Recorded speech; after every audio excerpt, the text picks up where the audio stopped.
Hello again, everyone, and welcome back to another episode of A Burlingame. It's a small-town podcast sponsored by the Burlingame Historical Society.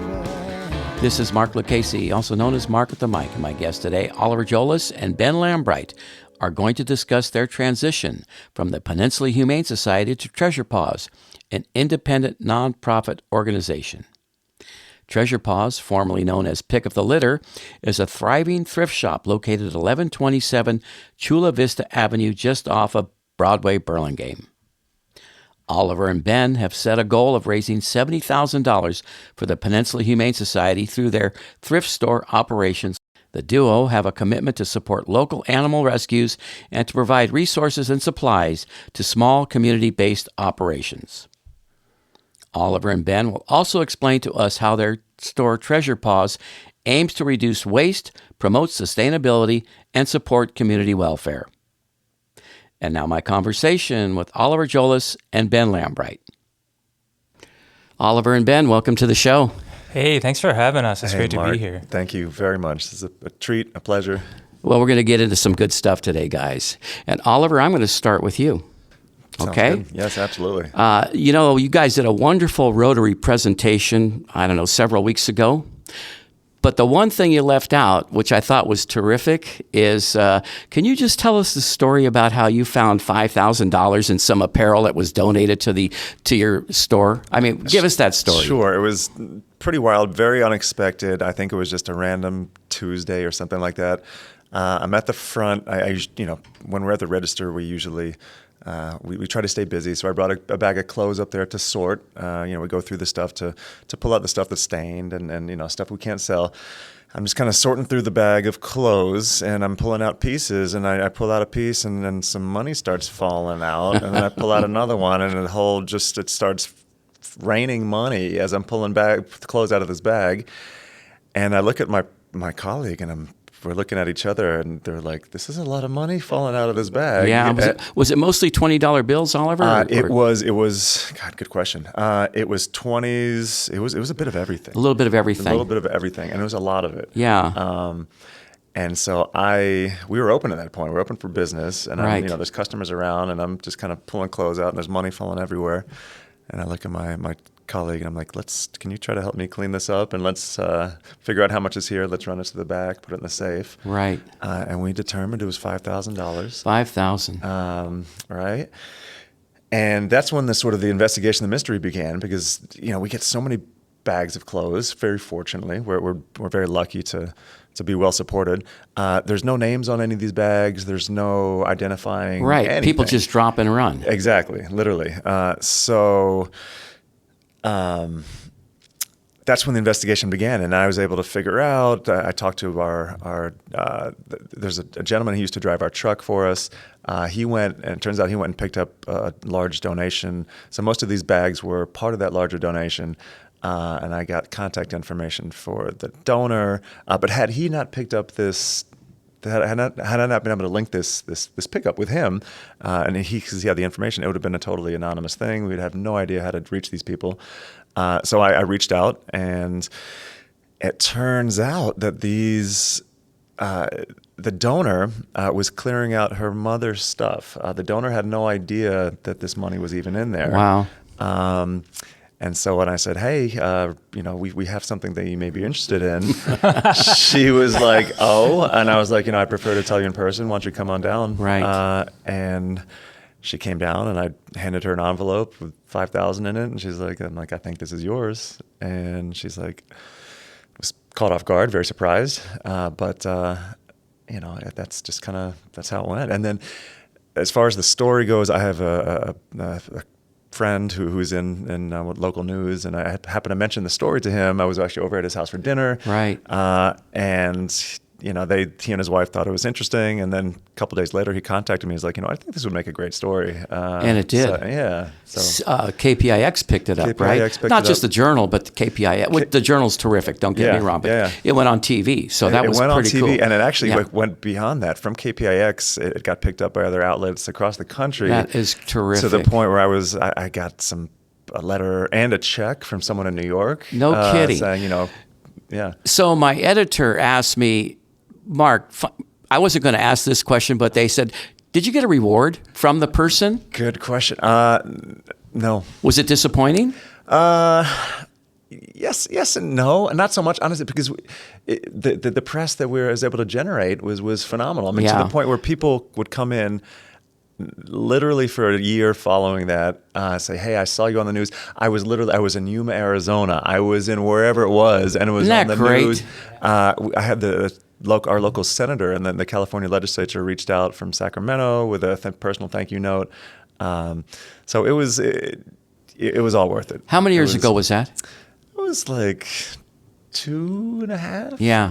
That's what I thought. Yeah, right. Pretty recently, actually. And then because of that, I was very sweet. I was actually asked to be the Grand Marshal in the Burlingame Pet Parade. Oh, wow. Which was a hoot. And I'm riding in the back of their honorary 1958 Ford Thunderbird with one of my dogs in my arms, and waving, like doing my best sort of I don't know what you call those waves. Your best Oliver look, man.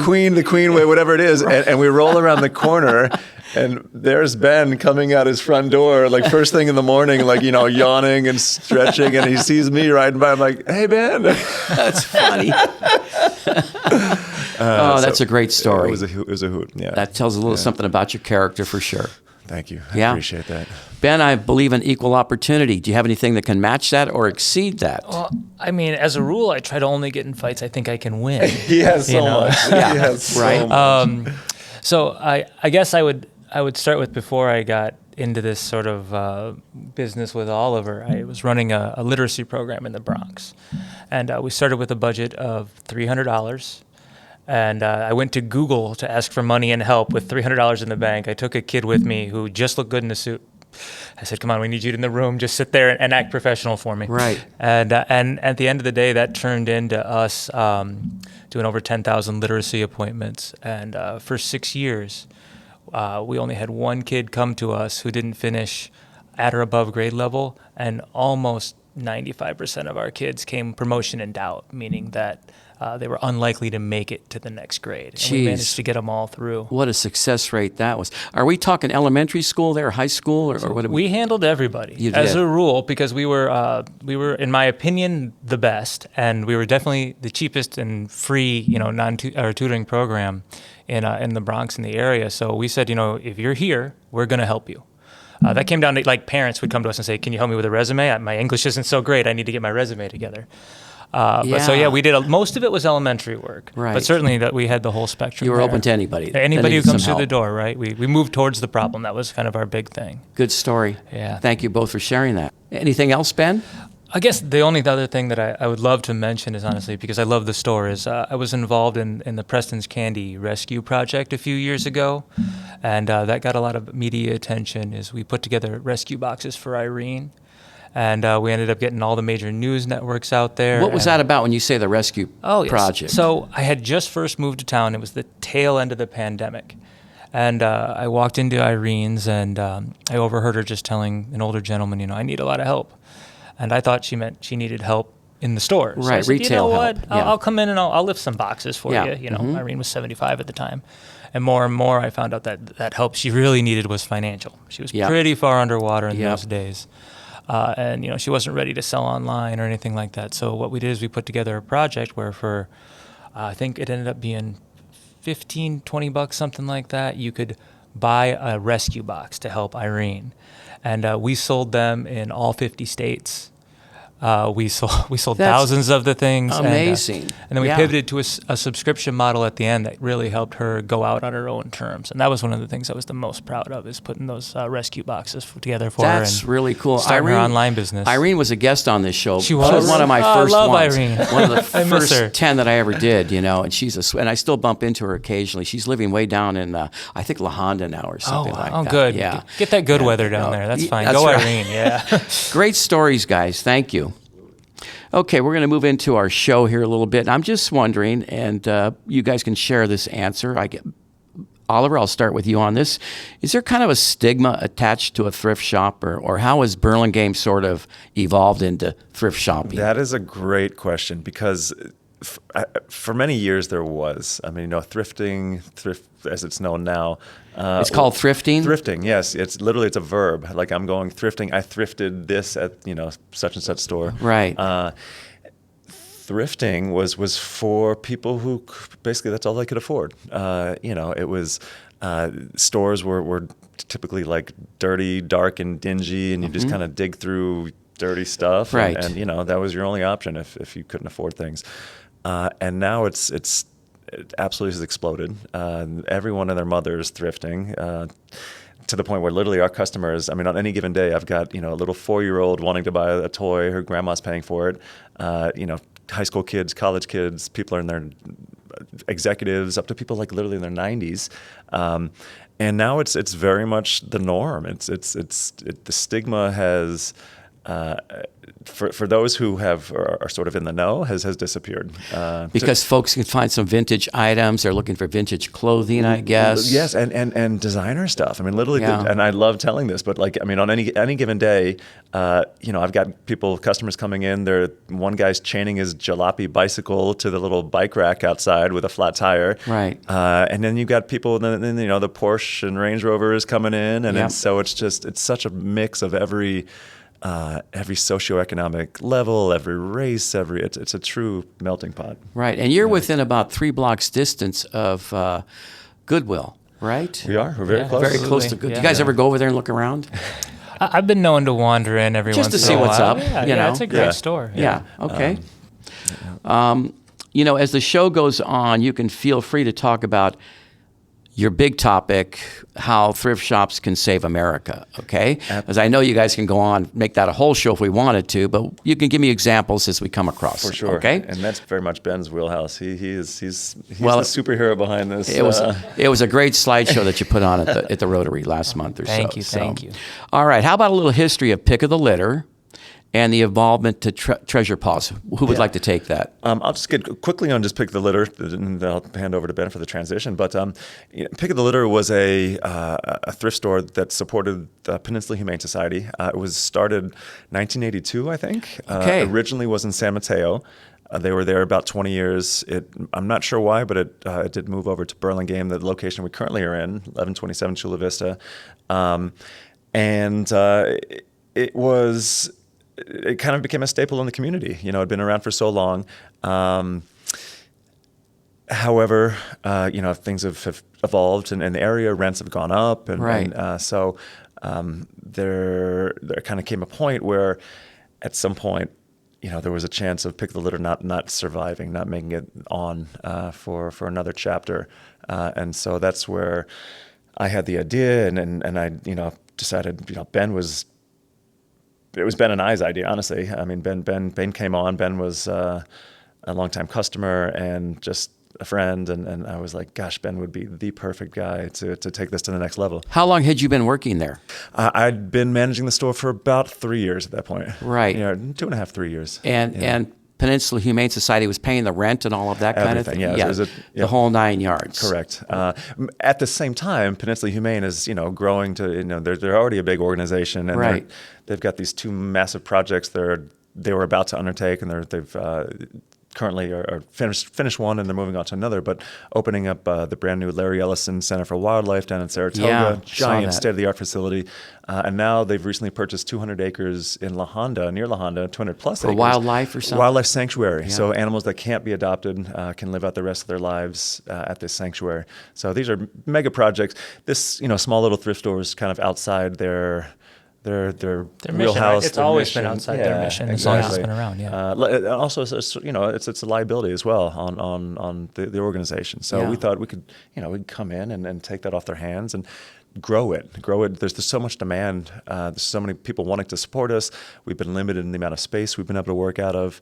And so I'll hand it over to Ben. But, so enter Ben, right? Yeah, absolutely. Enter Ben and hallelujah, because I mean, I literally every day I'm just, I've been treading water, just trying to the store's popular. You have a lot of customers, man. You have a lot of customers coming through there. At the same time, I saw so much potential. And that's where I was like, I can't do this alone. I need someone can help take this to the next level. Okay, Ben.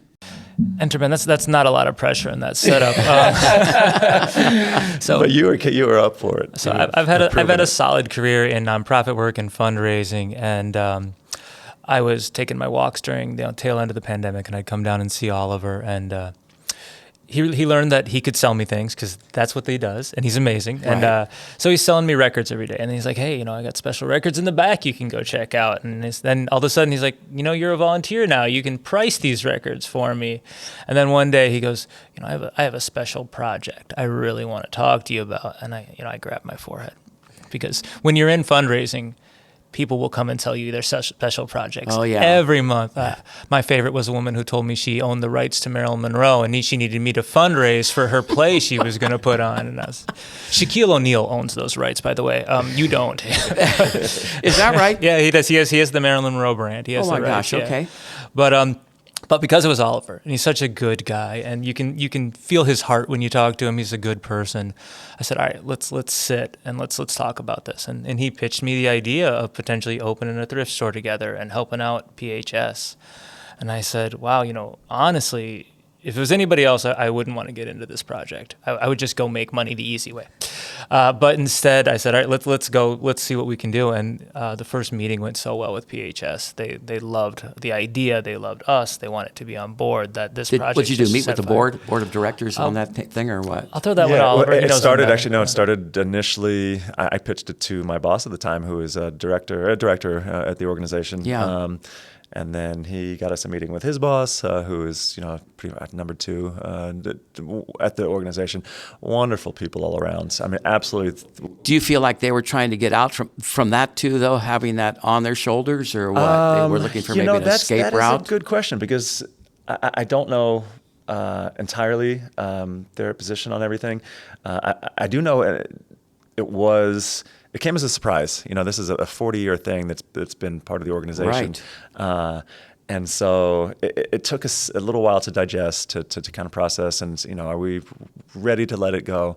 But once they kind of, once I think our pitch was complete, and they understood that we were serious, and we really wanted to make good on this, and our goal from the beginning is to what we believe we can take advantage of all these people, not take advantage in a bad way, but we can do more for PHS than PHS was doing for correct, PHS. Fulfill the potential. That's really fulfill the potential, Right. Because for the longest time when I was on my own, I was having to turn away donations all the time because I didn't have space, I didn't have the bandwidth. I'm just trying to run this show on my own. Meanwhile, people are calling from all over the Bay Area, wanting to give us their best stuff. You support the animals. And I'm like, I'm sorry, we don't have space. We don't have, I wish we had more space, another store.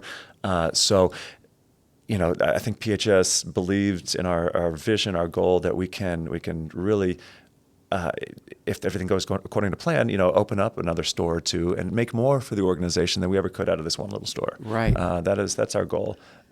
Did you, when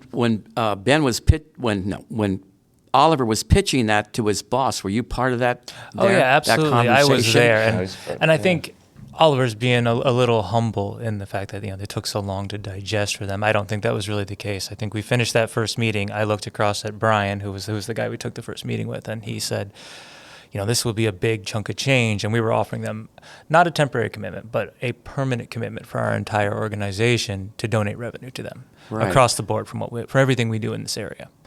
And I think he was very committed, honestly, at that moment to take it to his boss. And I don't think we ever had a single road bump. There was never a bad meeting or we've got to really stick you guys on this point. Their spirit was always, let's make sure this works out for you guys. How long did it take from the beginning to the end when you guys actually took over? From meeting 1, only about 3 months, I think, once we really were talking to them seriously. Does that sound right? A little bit longer, but yeah, it was between 3 and 6, somewhere in there. There was a little gap between when we finally... Well, I knew it was going to work. I went to work as soon as we finished that first meeting. I started doing filings. This guy, Ben, so you began on the payroll at that time? No. No. Ben worked pro bono behind the scenes for the majority of it. For maybe the first 6 to 8 months, I worked for free. That's when I knew. I was like, wow, this guy is serious. Ben, I never worked with him before. I just knew him, personally. Right, as a customer, as a guy. Yeah, exactly. But I had the sense that he's the real deal. He's willing to put in the work. He's committed. and he did. I mean, So are you guys now considered partners in this? We're officially co-CEOs. Co-CEOs. I'm his boss, and he works for me, and that's how the relationship works. Yeah. It goes pretty well so far. Okay. So yeah, we're co-CEOs. We're partners, and you know we're still a nonprofit. So you know people are often saying oh, congratulations, you own it now. We don't own it. We don't own this as much as the director of the American Red Cross does, owns the Red Cross. Right. We're sort of guiding this organization, directing it. We report to a board of directors. Yeah, your board has about 4 people, 5 people on it. Other than us, we have 4 members. Right now. Right. Okay, so how did it get rebranded from Pick of the Litter to Treasure Paws? Honestly, Oliver had some pretty great creative ideas right from the start about how we could be part of the community and keep the spirit of what we do, right, at Pick of the Litter, right? We benefit animals, and we also have amazing treasures. Yep. And if you've been in there, you've heard Oliver say, have you seen all of our amazing treasures in this corner? Come take a look. Yeah. And so I think what he really wanted to do is convey that even though we needed to change the name to show that the management was changing, we were going to keep pretty much the spirit of the store intact forever. And I think that's what you were thinking when you started doing that work. Yeah. I will say that actually part of the agreement with Peninsula Humane, they one thing they asked us to do was to change the name. They felt like they'd built up sort of almost a brand, and then it's Peninsula Humane's a large organization, a fantastic organization. I love them to death. It doesn't look like it's been a bump in the road to me, right? No, not at all. If anything, it's been a speed ramp, right? We've been doing better and better. That's terrific. Because Kathy and I drop off stuff, I don't know, once a month, and that's going to lead me to a couple of questions here in a moment. But so what makes Treasure Paws unique compared to some of the other thrift stores? And Oliver, you want to go with that? Great question, Mark. So I think there's a number of ways that we like to think that we're unique and are doing a good job. We are very fortunate in that we live in an affluent area, and so the combination of people are very generous, big supporters of animals. So the combination of those two things, we get some pretty amazing stuff coming through the store. What's your favorite? What's your favorite pretty amazing thing that came through the door? I have one of mine. Yeah, I mean, literally everything from, we had this amazing antique from. It was a powder horn from the Civil War area. It was a horn engraved with drawings, and they used to put gunpowder in it, and it was engraved 17. So that's in a box that somebody leaves outside. So there was, there is stuff left outside. That was, I think maybe we unwrapped it from something. We unwrap things, and we never know on any given day. I'm checking somebody out one day at the register, and one of the volunteers comes up to me. She kind of is holding something under the counter, and she kind of gives me the eye. She's like, look at this real quick. Very sort of, on the low key. And I look down, and there's this honking revolver, and I'm like, okay, let's keep that. I'm trying to continue the transaction here, and. I looked, and because we do get, toy weapons and such, but this was absolutely not. This was a giant. This was the real deal. The real deal. And so, it was in a bag of stuff, and I got it back to the safe quickly, and called the police. Yeah, so they could come and take it. And to the point, this thing was sort of so big and so unique that the officer's on the phone with his buddy, who's kind of like the gun identifier guy, and they're FaceTiming, and they're trying to figure out. There's no serial number on it. They're trying to what is this the thing? old scrape serial number, right? And street value goes up after that, right? I was like, you guys take it away, take it from here, please. Which they did. But stuff like that, and then I think one thing that makes you unique is your employee program. Wow, yeah, we're proud of that. You pay pretty good money. We do. Is it like $5 or $6 or something like that over the minimum wage? Yep, to a job you can do with or without a high school education. Yeah. One of the things we're proud of is if you come through the door, you get an interview, right? You're going to get a fair shot, and that's what determines it. If you're the right person, not coming from the right place, but if you're the right person for the job, you get your shot, and then we're going to take care of you. And you also offer benefits. Yeah. Which is pretty amazing. We cover 100% of premiums for Kaiser Platinum. So the best coverage we can get in the area. Right. And that's a part-time. Yeah, part-time. If you work 4 hours, you qualify for that. If you work 40, you qualify for that. And I will say, I have to say, this is where Ben has helped us shine in a lot of ways. Ben, I come from the sort of animal passion side of things. Ben comes from the people passion side of things. Right.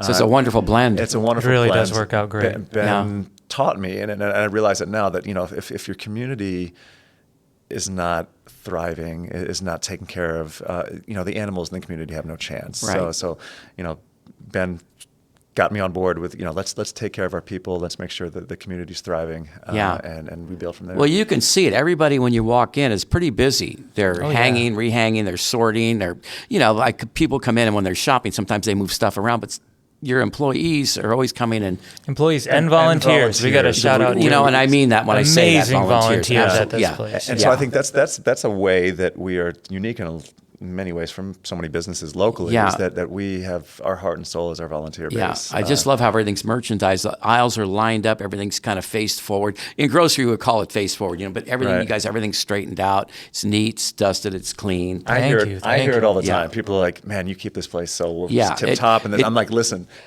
that's not at all me. That is our volunteers, our staff, And it's infectious, though, because if one employee sees another guy straightening it, they want to do the same thing, so anyway. Well, big shout out to our volunteers, because I send out this, request every month or every week. What jobs do you want to do? And cleaning is on that list. And so many of our people volunteer for the least glamorous job. Yeah. Because they know what it contributes to the store. They say, we want to clean. We want to make the store more beautiful. Yeah. And I love our volunteers for that. Yeah.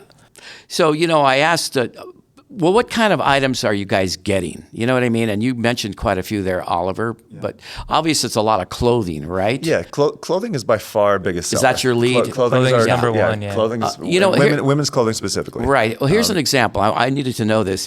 Let's say I'm wearing a sport coat and I say, you know what, I'm done with this sport coat. I'm going to donate it. What happens? Does it go right to the rack, or does it go in a washing machine, or does it go to the cleaners? What happens? So, great question. We don't have laundering facilities at the store. And I knew that, and we also don't have the budget to dry clean everything. Right, And so we ask that things come in clean. Yeah. Of course, not everything is going to come in clean. We give it a sight test, a smell test. Right. We're a relatively small store. We have to. Our rack space is limited. We have to curate the store. Yeah. We can't. Essentially, we put the best of the best out. We can't put anything out. And I think that's another way that sort of makes us unique, is that customers come in, they know they're not going to dig through, racks of stained, Fruit of the Loom basic T-shirts. It's going to be our basic stuff is Banana Republic, J. Crew, some solid brands. And I looked at some of the sport coats, and some are like $10 or $15, something like that. Right. If you're paying $10 or $15 for a sport coat, you can take it to a cleaner's if you've got any issues. You know what I mean? Take it right down Broadway Avenue to a number of good cleaners, and that's something we love to do. Yeah. I should mention there that actually one of the things we do is sort of how Thrift Stores Can Save America comes in right there. Because we set our bar a little high for what we put on the floor, that's what we're sending out. We donate about 200 pounds of clothing a week, and that's quality stuff. That's, Old Navy, things you go to the mall and buy that can last a long time. And we're sending that out to other organizations so they can find a second life. You led me right into my next question, so we're going to go right on that, Ben. So how do you decide what to accept as donations, and how do you price your items? Ben, how do you... Oh, so I'm not too much involved in the pricing of the items. I like to say I'm chained to a desk, and this guy gets to do all the cool stuff in the store. So, well, you make the magic happen behind the scenes. But it literally comes down to just keeping that certain curated level. And also it's a financial thing as well. You can go to Walmart and Target and get some, pretty reasonably priced clothing for right. The quality might not necessarily be there, but there's nothing wrong with it. It's decent quality clothing. We can't really compete with that. We have decent rent we have to pay. So we figure if we can offer people stuff that's at somewhat premium, J. Crew and stuff along Banana Republic along those lines for the price that people would pay at Target. That's kind of what we aim for. So the stuff like Ben was saying, the stuff that's more basic, the Target, the Walmart, we actually send to other organizations, even if it has new tags on it. We will take those things on occasion, but we send it on, and it supports a great local organization. So the truck that's parked outside will get reloaded and then disperse it at other places? Exactly. Is that how that works? Yep. Right. Yep, every Thursday. Okay. Right? So walk me through this, okay? I come to the store's closed, or maybe it's open, but I drop off stuff at your designated time. I think it's from 9:30 on or something like that. 10 o'clock, right? Yep. I drop it off, 4 or 5 boxes. What happens next? I drive away. That's it. I'm done with my we stuff. thank you if we get a chance, absolutely. for your contribution, for thinking of us. We can provide you with a donation receipt if you have someone who itemizes on their taxes. And typically I just take off. Yep. Leave it at the back door. What's going to happen now? So then one of our amazing people, probably Martine. Hi, Martine. He's going to pick up that box, and he's going to determine where it needs to go next. Is it going to go to our clothing sorter? Is it going to be housewares? We're going to file it in our back area somewhere, and he's going to make sure that there's nothing damaged or dangerous. The next step up is who's ever working that area. They're going to take a closer look. And so maybe, let's say it's women's clothing. They'll start sorting, okay, this might be like Alice and Olivia, one of these designer brands. We're going to take a really close look at that, find out exactly what the best price point is to serve our community and to generate revenue for our mission. Maybe it's not one of those brands, so those will get priced really quickly, right? We have a standardized pricing for that. We look for, like I said, damages, smell, anything that could say, be any kind of a hazard or off-putting to our customers, and those get, taken care of. Maybe recycled if that's what's necessary.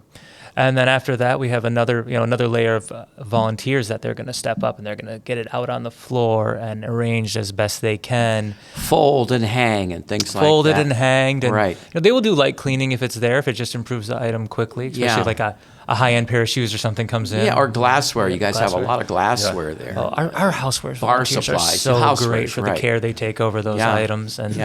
And then there's also this little process. It's one of my favorite things is to watch people come up and say, I found a treasure. Like our volunteers find something amazing. They come up with the light on their face like, Oliver, you need to see this one. How much are we going to put on this? Yeah. And that's why online when we list our volunteers, we say treasure hunters. And a lot of people really love that aspect. I bet you get that more than a few times a week. So huh? literally, it wasn't a volunteer, but it was a staff who actually found something that was left outside our back door just randomly. It just available to anyone who would have walked by. She brought it up to me. She's like, I think this purse or briefcase has some serious value to it. It turns out it's tiny little family tannery. The Bolle. Up in the Arctic Circle of Sweden. Fourth generation family tannery. They operate out of a barn, Arctic Circle of Sweden. They produce leather products. And this bag is on their website for 4,500 euros. It's the lower end Which bag. is about $4,500, give or take. Yeah, give it a little more. Yeah. These things are so rare that this company pretty much knows everyone who's ever bought one from them. They're all individually numbered. They come with a lifetime guarantee. Ours had number 14 on it. It takes them over a year to soak the leather in the local river water, the local Bolle River. The King of Sweden wears one of their backpacks. It's a $10,000 backpack. I'm trying to figure out, how to price this and, just the research on this company. There's an article, there's very little out there on them. They're so small, such a little family operation. But I found one article, it's on the online review site. It's called Gear Patrol. They review everything from electronics to household stuff. And the title of this article is Bolle, and it's not the Bolle as in the ski goggles. It's Bolle is the little village in Sweden by the Arctic Circle. It says Bolle and the case study of a $7,000 briefcase. How this tiny little mom and pop operation is making arguably the best leather goods on the planet, but no one's ever heard of it. Right. And they say, why is that? Why don't you have the King of Sweden on a billboard in Times Square wearing one of your backpacks? Market yourselves. Put yourselves out there. And they're like, we're fourth generation family. We operate out of a barn. We don't want that. We want to make quality products, connect with our customers. If you keep telling the story, they're going to be pretty upset with you. Right. And one of these showed up at our back door. And you can't find them secondhand. We tried. We tried to put it on eBay. We thought we'd reach a bigger audience. But when people are spending multiple thousands of dollars for something like that, they typically want it to say Chanel or have a brand that's recognizable. No one has really heard of this company, and there is a select group who appreciates that. They just want quality. They want to know that it took, and you could tell by looking at this thing, the craftsmanship. So your employee was very heads up on that. She was very heads up. Yeah. I was very, very impressed because, so many things come through the store. We're very fortunate, but she was able to identify and be like, hey, this is something special. And sure enough, we sold it. It ended up going for $1,200, which is... How did you sell it at the store? So I put it out by the register, and just like I do with anything... Where you could keep an eye on it. Well, keep an eye on it, and I like to literally 2 days ago, we had what I was calling the Ferrari of dog beds. It's an Italian, it's a dog bed made in Italy. Retails on their website for $380. That kind of thing. I want to show it off and tell people the story. Right. And to the point where I was telling so many people the story about this Bollé bag, this briefcase that and I'm showing them the website, and we're looking at the 4th generation family. I fell in love with this family. I was like, these people are so wonderful. I want to go up there and just... You really researched them. Yeah, really researched it. And the customers that bought it, they're wonderful, regular customers. Their daughter is an executive at Christian Dior. They have an affinity for quality stuff. And I have a feeling they knew the name then when they saw it, or what? Yeah. I think they were familiar with it. I think, I don't know for sure, but I do know that they really appreciated the quality. And they knew they got a bargain. They got a bargain. I mean, you can't find these things secondhand. Has that been one of your biggest rings ever? Actually, the biggest ring ever was... Is it the painting? The painting, the yes. Guggenheim painting. We had this sweet older couple show up in a pickup truck, and they're like, do you take art? I'm like... This is actually my favorite item of all time. Right? Really? Yeah. I was like, yeah, we do take art. We actually have a lot that we're trying to get out on the floor, but a lot of the stuff we need to figure out is it... Because you hear these stories, at Goodwill, so-and-so finds a Monet, that's worth who knows how much, and... I've always been nervous of being the manager of the store that sold the Monet for $5 for the frame. Right? Yeah. So I'm just always like, okay, let's hold on, let's figure that let's try to do what we can. The volume is tough, but they said we've got this painting, it's large. Do you want it? And I'm like, it looked like an incredibly well done giant black blob. Literally, really, the best blob you ever saw in your life. It was 5 feet tall, 5 feet by 3 or 4 feet. I mean, the thing was massive. They're like, no one in the family wants it. It's been in the family for a long time. We think it has some solid value. And I'm like, yes, please. Let's figure this out. And so, we did some research. There was, I forget exactly how we figured it out because there's no signature on the front of it. But there was. The painting was hung in a gallery, a pretty well-known gallery that doesn't exist anymore in San Francisco, like a very high-end gallery. And so there was a little blurb on the back from the gallery saying who the artist was, but there's no official signature on it. Right. And so I took that and I reached out through his website to the artist, and I was like, hey, we have I run a nonprofit thrift store. We have a painting here. It appears to be one of yours. There's no signature on it. Why is that? Is it possibly yours? Is it not? Is it a knockoff? He's like, yes. Back in that time period, I wasn't signing my paintings on the front. It's actually signed behind, under the gallery thing. And by the way, the retail value on the painting is $20,000. And I begged my wife to let me pay $5 for it, but I never got clear. And I was like, all right. But as I've learned, and anyone who's ever bought a car, there's retail value, and then there's sort of secondhand market value. I reached out to, actually they were willing to take it, but there's a store up in the city called Design Plus. They're a very high-end consignment store. They were willing to consign it, but it turned out that the market value was sort of in the $5,000 range. Even at that price point, I was having a hard time getting people to jump. It needed to be reframed. Right. It needed to be cleaned. It's an investment. Yeah. One random Tuesday, in walks a guy off the street in a baseball hat. One in a million chance. And he's looking at some of the art around the store. I was like, hey, and I didn't even have this painting out. I didn't want it to be out and people messing with it. And it was too big to be at the front. So I just kind of had it stashed in the back, and I was throwing it on appointment, essentially. And I was like, if you're interested in art, I've got this really kind of pretty wild, unique blob-looking piece in the back. And he's like, yeah, I'll check it out. Long story short, he said, you know what, I like it. Give me a second. I'm going to, leave, check with my wife, see if it's something that she might be into. Comes back and he's like, I'll take it. And he paid $4,500 for it on the spot. Credit card, I guess. Credit card. Yeah.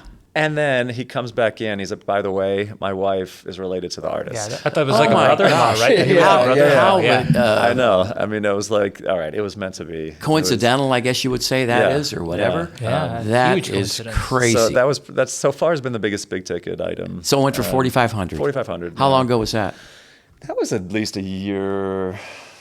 About 2 years ago now. I think about 2 years ago now. Yep. But I was happy to see that go because I didn't want, the price people are offering. I had a lot of offers. People were like, I'll give you $1,000 for it. I'll give you whatever. Yeah. And I didn't want it to get to that point because we're at the mercy of what people are willing to pay. Right. And it just seemed like a travesty because it had, it's a mid-century vibe painting, and mid-century is very popular. But not everyone's in the position to pay $5,000 for a painting, and one that needs. But you didn't want to give it away. I didn't want to give it away. Right. So just that he would walk in off the street like that, and. Were you with Treasure Paws or Pick of the Litter at that time? That was Pick of the Litter at that time. It wasn't me. I'm one of those people that tried to lowball him and, get that painting. I said, I could buy it as an investment if you want to get it out of here. And that's the thing. We would, the offers that would come. I've learned because I've always. Higher end things I'll put out there on Facebook Marketplace, sometimes on Craigslist, but rarely. Right. Mostly Facebook Marketplace. And it's funny. People would literally be like, in English I can barely understand. I'll give you $50 or I'll give you whatever. I'm like, so it's the tough offer, right? I'll take $50 from a painting that belongs in the Guggenheim. I know. I was like, I don't know. Let me. Wow. I'm on the fence between the $1,500 offer and your $50 offer. Let me weigh this here. Yeah. How do you handle returns? If somebody wants to return something, can they return something? So officially, we have a no return policy. However, if we're sure that it's been our fault, if we made a mistake, we're of course going to make that right. I had a lady come in. She said, I bought this coffee maker. It said it worked. You said you tested it, and that means we did test it. We turned it on. It got hot. We tested what we could, and it seemed fine. Shout out to Herman, however, though. Herman, another great volunteer. Our amazing volunteer. He's our sort of electronics whisperer, our gadget whisperer. Yeah. He, bless his heart, he's doing it on his own. There's so many electronics coming in. He tries to thoroughly test everything as he can. I mean, literally to the point where he is brewing espresso. That's really stuff. cool, though. Every now and then, he will test it. And in fact, he might even brew a cup of coffee, but that's one, right? So people might go home and they use it for 2 weeks, and it dies. It dies. Right. Especially, we have such loyal customers, and we're not going to be like, hey, sorry, you're stuck with it. We do what we can. Right. We will either give store credit or. We just give a little store credit. We try to work it out as best we can. Or, Yeah. Swap out an item. That's great. And on the other side of things, in terms of clothes, we do have a fitting room, which was sort of an I advantage. was coming to that. Like, what if I want to pick a coat and I realize the coat's too big? Can I bring it back and size it out? Exactly. You know what I mean? We try to avoid that. With receipt in hand. You try to avoid that. Just for logistic size of things. And so we offer the fitting room. But, I think that's one of the beautiful things about our organization is that we're small. We can be flexible. Yeah. If you're willing to support us, especially regularly, we will do what we can to make it work. Okay, why don't you tell us a little bit, or tell our listeners, I guess, a little bit about your partnership with the Humane Society, how it works. Sure. Ben, you want to do that one? I'm Great. happy to, yeah. Ben is the grown-up in the group. Ben handles the numbers and the important stuff. I just good. kind of like... That's good. So yes, I don't know if anyone has ever said that about me in my entire life. I'm the grown-up in the room. All right. I'm so grateful for Ben because he You have no idea how low you just put that bar. So I've got a lot of experience that I bring to this stuff, and I love it. So we give 10% of gross revenue to PHS. And Is people that ask yearly? We give them every month. We send them a check. Every So month. we sent them 26,000 so far. Yeah. It's coming up, so we're doing pretty great there. Do they come in and audit that? Well, the records are there anytime they ask for them. Okay, great. So, and of course, we just we have everything digital, so they can take a look anytime they want. But they haven't asked for that yet. Wonderful. And I just really quick just to chime in. Peninsula Humane, Brian, Lisa, everyone we've dealt with, Anthony, the president as well. They're such wonderful people. They take us at our honor system. that they have from day one, and they're so. They're such believers in us and in what we have done so far, and so they're very easy. Of course, they're welcome to audit us, but we've been. But they're not putting a lot of pressure on you. Not at all. Right. And to the point where they're literally every month they send us a thank you card, personalized. Yeah. We're almost indebted to them in many regards, many respects, but they're thanking us for our contribution to their operation. So it's just that's wonderful. So $26,000 so far, Ben. So far, yeah. But as of the end of this month, approximately $26,000. That's wonderful. How many months in are we? We're not. This is month number 4, right? Yeah, 4 months in, $26,000. Wonderful. Yeah. We love every second of it. So the one thing I will say for the listeners, because I get a lot of questions about this, people say, "Oh, you're only giving them 10% of profit," and the financial terminology gets a little mixed up. What that 10% of gross revenue means for those listening is PHS gets their check first. Out of every dollar that comes in, they get their 10% before taxes, before we pay bills. If we're going out of business, PHS is still getting checks. Right. And that's because our mission is to take care of PHS. Yeah. They're our top priority, absolutely. And that's the way we set it up. That's the way we built the contract, and that's the way it's always going to be for every store in San Mateo. And 10% of gross revenue. You mentioned 4 months. Are we going into the 5th month? We are starting month number 5. Congratulations, Oliver. Yeah, 5 months. We're still here. So this whole transition of Pick of the Litter to Treasure Paws has only been 5 months. Is that correct? It's recent. March 1st. Yeah, March 1st this is terrific. Yeah, absolutely. And you've raised $26,000 by the end of this month, give or take. Yeah, by the end of June. By the end of June. Congratulations. Wow.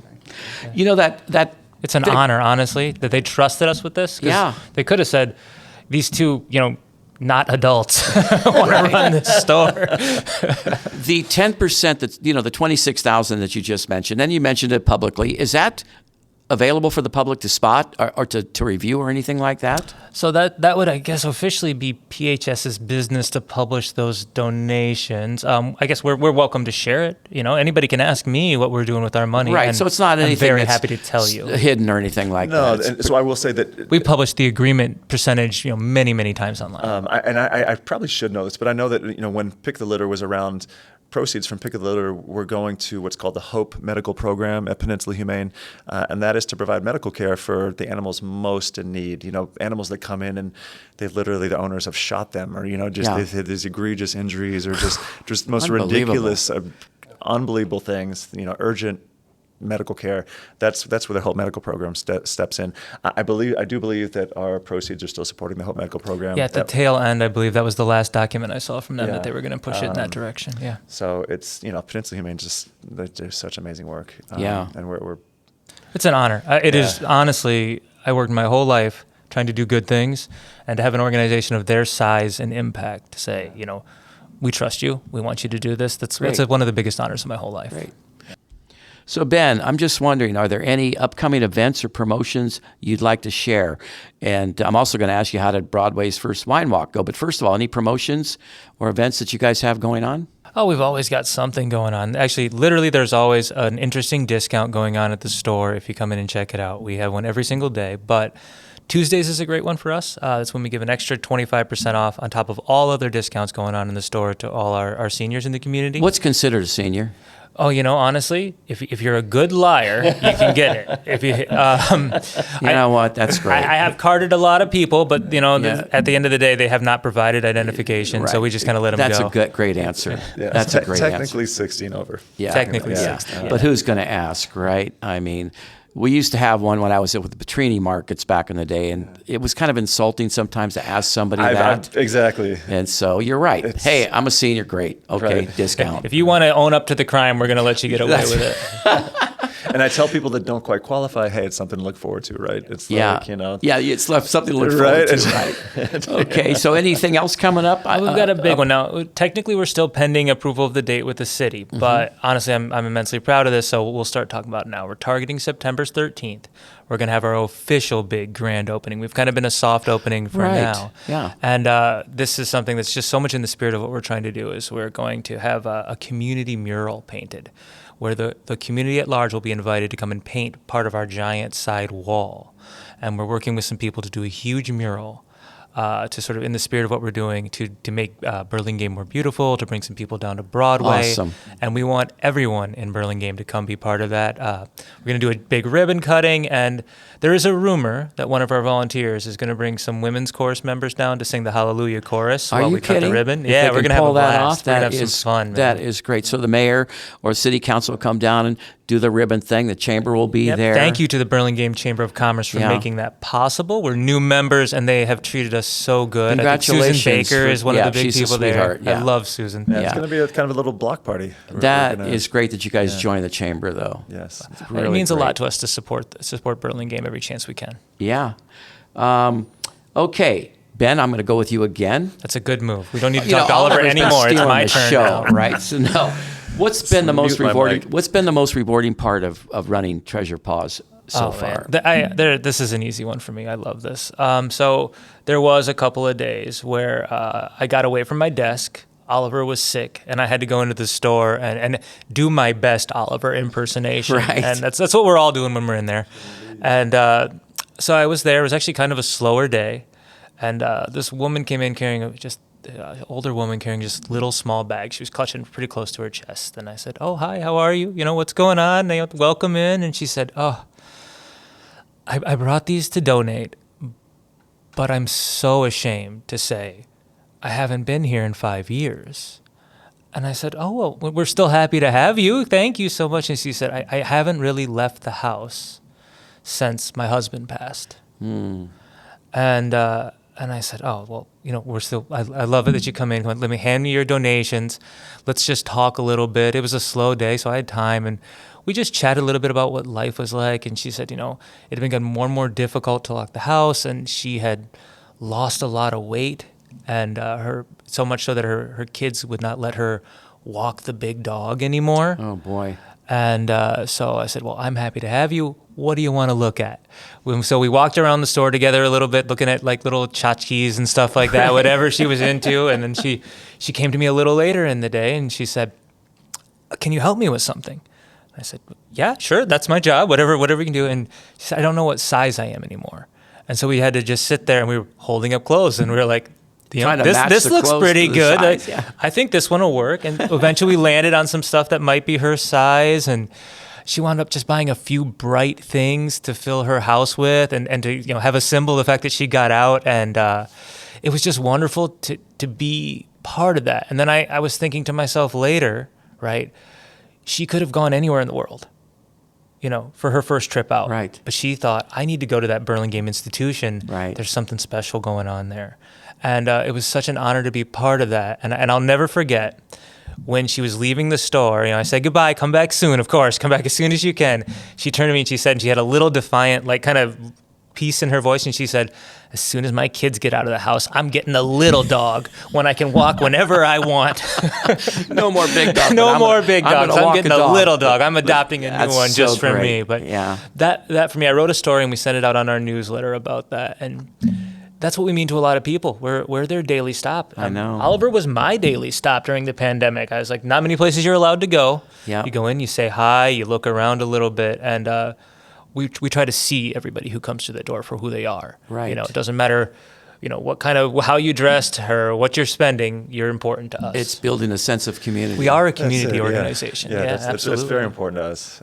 You have a story to share with us, Oliver, about? Not that doesn't compete with that, but I mean, just in terms of.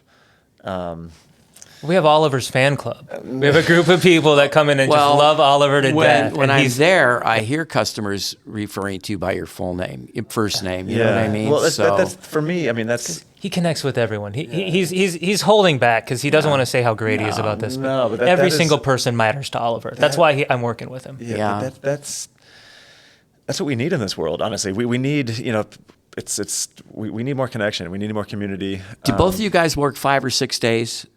I can't remember the last time I didn't work every day during the week for this job, one way or another. Yeah. Right. Yeah, but it's a full-time commitment for us. It is, yeah. So it could be 5 or 6 days, right? Or for sure. It could be whatever it is, whatever it takes. Yeah. For sure. Whatever it takes to get the store done, to take care of our people. And especially, I mean, we just want to.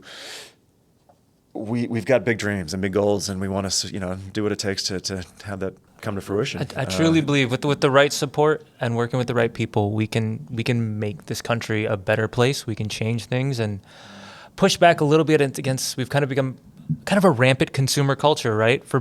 It drove a lot of good things and change and innovation, but I think we've gone a little too far. Yeah. Too much is disposable, and people are starting to feel more disposable. And I think that what the essence of our store is things are permanent there, right?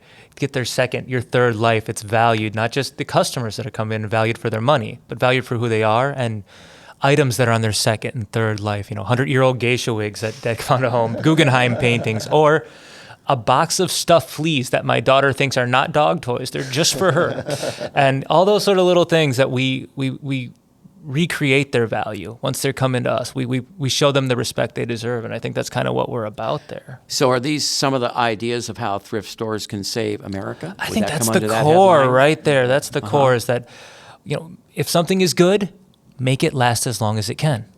Sustainability, community,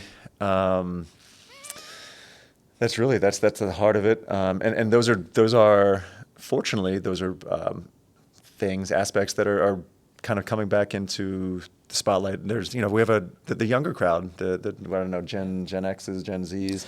Hey, if you're out there listening to this younger crowd, we're looking for some cool upcyclers to even take more of our merchandise and make more interesting stuff out of it, and crafters and projects. We'd love to work with you. They will say, like in surveys, that sustainability, community, that those are important reasons they've chosen to shop secondhand, shop at thrift stores versus your traditional big box and your fast fashion stuff. So, what's next for Treasure Paws? You're going to expand? So we're in a phase right now where our number one. I know you're just trying to get your feet on the ground here with the transition, of course. Yeah. So my number one goal is to make sure that Treasure Paws is going to be there for the next 40 years. Yeah. Those doors are not shutting on our watch. It'll take a landmine or something. But yes, the long-term goal, hopefully in the next 3 years or so, and with the right support, maybe faster, is to open more stores and help benefit PHS some more and create more jobs. We have a vision. I don't know how far I should get into it, but my vision is having a central warehouse and stores all over the peninsula that we can create a network that really sustains a lot of people that maybe the economy has left behind a little bit. That's a great vision. I think we can make it work. Great vision. Great. Oliver, just wondering as we begin to wrap things up here, how can the community support your mission beyond just shopping? Thank you for asking that. We're community-driven, community-supported. We are also sort of resource and logistically run. So small. Honestly, it seems like a non. Something that people might not even think of, but we actually need a truck. I mean, we are... A donation truck would be a huge step up. We've been fundraising for it recently. So you need another one. So the first one. We're still working on the first one. When it was Pick of the Litter, we used to have a truck. When it was part of the Humane Society, part of the agreement, Peninsula Humane needed the truck. Yeah, needed to keep the truck for shelter operations. Truck is out there doing good work, but we need our own. You need your own. Correct. That's a real good way. People do every day. They'll reach out and say, "Hey, I've got a storage unit full of stuff. It's great stuff. I want you to have it. Can you come pick it up?" And you're finding somebody with a station wagon or whatever. You know what I mean? SUV. Yeah. So we have been fundraising at the store for a truck. So we've made some solid progress on that. Good. But we always want to put the feeler out. If anyone happens to know or has a truck that is just lying around and wants to pass it on, we can do a little fixer-upper work on it for sure. I would also imagine you need that truck to move some of the merchandise that maybe you're not going to keep and you want to disperse this to some other outlets. We would love to be able to bring unsold merchandise to homeless shelters. Yeah. And that's a big thing that's getting in our way right now. But we would you love need to be mobile. That's a wonderful request. And especially with our growth plans and our expansion plans. Yeah. And, this vision of having a central hub and being able to take things to and from stores and out to the community. A truck is sort of key to that, crucial to that. Got it. Other than that, just your standard everyday donations. Yeah. Our store survives on everything's donated. So if people are... and if you don't have anything you want to donate, you can go to our website and make a cash donation. It's tax deductible, and we'll put that to good work very quickly for sure. Yeah, absolutely. It's just closet clean outs, cleaning out whatever it is. keep us in mind, please. There's one more thing I'd Ben, love to go ahead. mention. You want to Absolutely. piggyback on that? So we're a new organization with phenomenal board members. I love our people. They're diverse, interesting, and providing us great insights. As we try to make these next step forward, we'd very much love to find someone who has some experience in scaling businesses, who would like to serve on our board, who wants to help us take these next steps. I wouldn't say we have a wide open door for anybody who wants to just come and be on the board. We're very selective for people who want to support our mission. But if you're out there and you're listening, you say, I want to be part of the Treasure Paws mission. I want to, change America for the better and restore some of this permanence to our culture. We'd love to meet you and have a chat with you about how we can all work together, for sure. You can reach out to me on the website or, ben@treasurepaws.org. I'd love to start a conversation. Or just come down in person. Absolutely. Come down in person. Bother Oliver instead of me every chance you get. No, we like to think this is, we're at the sort of ground floor. It's a startup in many ways. We've been saying day one of the dream for about 90 days now. Well, it is a startup, right? But it's a dream every day too. We're very lucky people. Yeah. Very lucky people. I get so excited because, you look at all the statistics. I mean, this industry, the thrift industry, secondhand, has exploded and is continuing to. Yeah. I mean, we're talking, I think Goodwill is about $20 billion in revenue a year. Yeah. $20 billion. Thrifting, huh? Opened the thrifting show is with the deal. thrifting. Yeah, Thrifting. thrifting. And so if we could, we could make this a large scale thing that can support animals, the local community, and someone who can first San Mateo, then California, then all over America. I think we can make it happen. I truly believe in us. Yeah, I think it's Thrift stores can save America. Thrift stores truly America. can save America. Okay, guys. And then once we're done with America, we're going to blast out into space. I love it. First thrift store on the moon. As soon as I can send you to the moon, you're doing it. Let's see if I have this right. The store is located at 1127 Chula Vista Avenue, just off of Broadway Burlingame. The store hours are Sunday. That would be today, for example, 11 to 5 p.m. All the other days are 11 a.m. to 6 p.m., right? Correct. Folks can find you on Instagram, TikTok, Facebook. Is that right? Well, I'll probably make our TikTok today now that we said it. But yeah, we got to get the TikTok going. Treasure Paws Thrift on Facebook and Instagram. Did I forget anything? Last minute... Well, let me just say, I think we talked about our amazing volunteers, but I think they need it one more time. These will be shout-outs to family, friends, and colleagues. We have some of the best people in the world who show up and give their heart and wonderful. time to our organization, and they keep us going. So thank you, mostly ladies, but thank you to the guys who are showing up and doing that work, too. You're the best. You're everything to us. Real quick, just a quick plug. Shout out to, speaking of TikTok, we have some regular customers who are actually quite influential TikTokers themselves. I had no idea. Regular customers, I guess they posted something, and because of their post, we had a group come in the next day, like 7 young people say, we saw so-and-so's TikTok. These guys have 3 million plus TikTok followers. I know, there's vintage influencers out there. It's the next day. Are shopping for that reason. So we it is amazing. Greatly appreciate their support. Everyone who's in our corner has helped make this a success. Yeah. Thank you to Brian, PHS, right? Thank you to Brian. None of this happens without Brian at PHS. What is Brian's position over there? He's on the board? So Brian is director of volunteers for all Peninsula Humane, all their facilities, community engagement. He might even be senior director, but he's phenomenal. He's been there a long time. He's the guy that made it happen. He made this happen. He was in our corner from day one, and we owe a lot to him. That's so awesome. That's the guy we ought to really just leave it right at. Thank you so much, Brian. It's Props, right? Yeah, Brian Probst. But thank you, Mark, for having us. This is really special. Only for us. one guy better than Brian. That's Mark. That goes without saying. This is a treat. Oliver and Ben, thank you so much for being here today. Thank you, Mark. Thank you so very, much, very Mark. much. Thank you for your time. This was an absolute pleasure. It was a blast. See you again soon. Absolutely. See you in the store, hopefully. I'd like to thank Oliver and Ben, co-CEOs of Treasure Paws, formerly known as Pick of the Litter, for being my guest today on A Burlingame. It's a small-town podcast sponsored by the Burlingame Historical Society. Before I close, just a reminder that the store can use a truck, which is vital to their operation. If you have any leads on a possible vehicle, please contact Oliver at treasurepaws.com or Ben at treasurepaws.com. Or you can make a simple donation online or at the store. Thanks to my Minister of Podcasts, Mike Nagler, Executive Producer Shelby Lucchese, Director of Marketing Adrian Kwok Lucchese, and original music by Bray. This podcast was written and directed by Mark at the Mic and recorded on Sunday, June 29th, 2025, at the offices of the Burlingame Historical Society. The Burlingame Historical Society copyrights this program, and no part can be copied and replayed without the written consent of the Burlingame Historical Society. Be sure to look for my next podcast of A Burlingame It's a Small Town, as I'm going to have a conversation with Peter Stevenson, the current mayor of Burlingame. So until next time, everyone, see you around Burlingame. It's a small town.